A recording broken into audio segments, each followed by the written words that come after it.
السلام علیکم ورحمۃ اللہ۔ آج 24 اپریل 2024 صبح سویرے اندونا خبر موصول ہوئی کہ دارالعلوم دیوبند کی مجلس شورا کے رکن مناظر اسلام حضرت مولانا عبدالعلیم صاحب فاروقی نور اللہ مرقدہ داغ مفارقت دے گئے ہیں۔ انا للہ و انا الیہ راجعون۔ یہ خبر ہمیں حضرت مولانا محمد یامین صاحب مبلغ دارالعلوم دیوبند کے فرزند ارجمن حضرت مولانا مفتی خبیب صاحب کے ذریعے سے موصول ہوئی ہے۔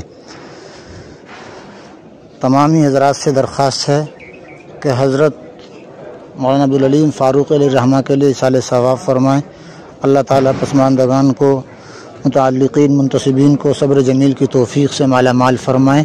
اس حادثہ فاجعہ پر خانوادہ رفیقی کے چشم چراغ حضرت مولانا مفتی محمد اکمل صاحب، تحریک آل انڈیا تحریک عوام ہند کے صدر مولانا ناظم کریم قاسمی، قومی صدر حضرت مولانا عارف سراج نعمانی، جامعہ دارالعلوم اشرفیہ چھتیلا کے محترم حضرت مولانا محمد عمران صاحب، دارالعلوم دیوبند کے دیگر اساتذہ کرام اور حضرت مولانا محمد صادق انور صاحب، مدرسہ دارالعلوم رفیقیہ شیرپور کے تمام اساتذہ کرام، بالخصوص قاری محمد نعیم صاحب، قاری محمد آصف صاحب، ان حضرات نے گہرے رنج و غم کا اظہار کیا ہے۔